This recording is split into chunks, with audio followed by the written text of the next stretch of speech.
Welcome to Blood and Crown, the atrocities of medieval kings and queens. Today, we will dig into the dark depths of medieval power. In the meantime, subscribe to the channel and leave a like on the video if you are new. Now let's get started. If you are used to seeing movies and series showing kings fighting against the injustices of the weakest and most oppressed, doing everything possible to save a damsel in distress, know that this is more of a fictional story than a fact. In fact, most kings and rulers have gained fame not for good deeds, but for a long series of cruel acts perpetrated over the centuries. Duke of Normandy, fierce warrior and the first Norman king of England, William the Conqueror made his name at the Battle of Hastings in 1066. He already had a brutal reputation in France as Duke of Normandy.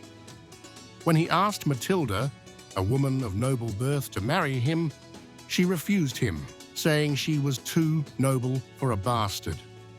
Legend has it that he dragged her by the hair until she agreed to marry him. William faced attempts and plots from a young age, but he used these obstacles as motivation to consolidate his power. He defeated rebellions in Normandy and then invaded England. An estimated 10,000 men died at the Battle of Hastings. Charlemagne, Holy Roman Emperor, King of the Franks, and always at war. His most brutal act was the Massacre of Verdun in 782, where, according to the chronicles, he executed 4,500 pagan Saxons after their nobles refused to hand over their leader. This was an act of revenge after an earlier defeat.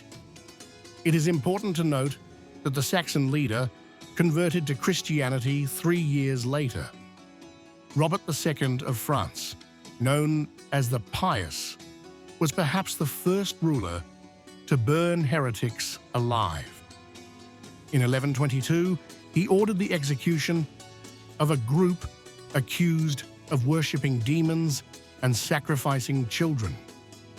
Edward I of England, nicknamed Long Legs, he loved to imprison the relatives of his enemies in cages suspended from the towers of his castles. He was known as the Hammer of the Scots for his opposition to Scottish independence.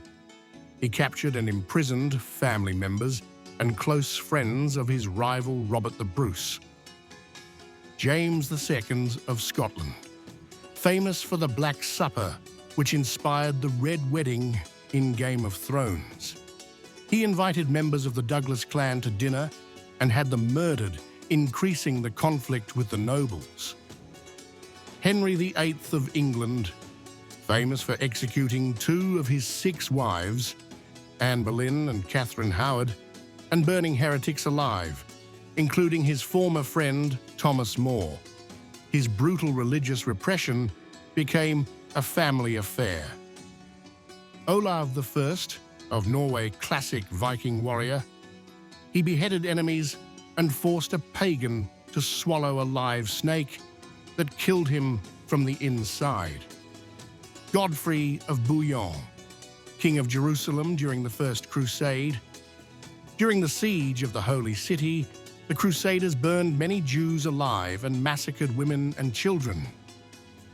Galeazzo Maria Sforza, Duke of Milan, torturer, murderer, and evil genius. He was accused of atrocities such as cutting off the hands of a rival, forcing a man to swallow a whole hair, and starving a priest. He is said to have even killed his own mother. Genghis Khan, the great Mongol leader. His nomadic armies killed millions. In one city alone, they massacred an estimated 1 million. He used children as human shields and ordered mass rape, making him a direct ancestor of about 16 million people today. But if you think that cruelty has been only a male prerogative, you are very wrong. Women have also played an important part in the darkest chapters of history. Catherine the Great arrived in Russia as a German princess. She married the unpopular Tsar Peter III. When he threatened to leave her for another, she staged a coup with her lover and proclaimed herself Empress of Russia. Irene of Athens, Byzantine Empress, who blinded and killed her son, Constantine Zix, so she could rule alone. Wu Zetian, the only empress of China. She eliminated members of the Tang dynasty, her brothers, and even 2 nephews to maintain power. Mary I of England, Bloody Mary, Catholic queen who had over 300 Protestants burned for heresy in just 5 years of her reign. Ranavalona, I of Madagascar, reigned from 1828 to 1861. She had her uncle executed and starved her mother to maintain power. Fredegund of Soissons, Frankish queen who plotted to kill King Chilperic's wife, eliminated a rival king, and had several political enemies assassinated. Isabella the Fan of Castile launched the Spanish Inquisition and expelled Jews and Muslims. Her patronage of Christopher Columbus contributed to the genocide of millions of indigenous people in the Americas. Olga of Kiev, the first female ruler in Russian history. She avenged her husband's death with mass executions and torture, but later converted to Orthodox Christianity and is now venerated as a saint.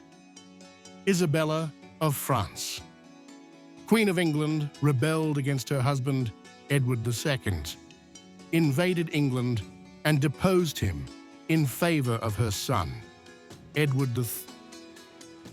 Elizabeth of England. She succeeded her sister Mary Wapping and put an end to Protestant persecution, but began Catholic persecution. She suppressed Catholicism with harsh laws, confiscating property and executing those who opposed her. Throughout history, power has often shown its darkest face. What emerges from this journey through the biographies of kings, emperors, and queens is not only a list of brutal crimes, but a disturbing common thread. Cruelty as a political tool, as a means to maintain control, or to affirm a distorted idea of justice and order. Many of the characters we have met are remembered in history books for their conquests, their reforms, or the cultural impact left to posterity. However, behind the golden patina of power and glory lies a much more uncomfortable side, made of torture, persecution, revenge, and ruthless repression. Women, often relegated in traditional historiography to secondary or passive roles, have demonstrated, like their male colleagues, that they know how to exercise power with equal determination, and in some cases, with a cruelty that has nothing to envy. It is not a question of gender, but of access to power and of what one is willing to do to keep it. Studying these events does not serve to simplistically condemn the past with the gaze of the present, but to remind us how fragile the boundary between authority and tyranny is. The dynamics that led these figures to commit atrocities are ultimately the same ones that can emerge today: fear, fanaticism, thirst for control, propaganda, and the dangerous belief of being above everything and everyone. Today, in a world facing new forms of authoritarianism, censorship, and conflict, looking to the past can help us develop a sharper and more informed critical sense. The stories of cruel rulers are not just gruesome tales, but cautionary tales. They remind us that history tends to repeat itself, especially when it is forgotten or romanticized. That's all for today. What do you think? Let me know in the comments. Your opinion is very important to me. You help me support the channel. See you in the next video. Bye.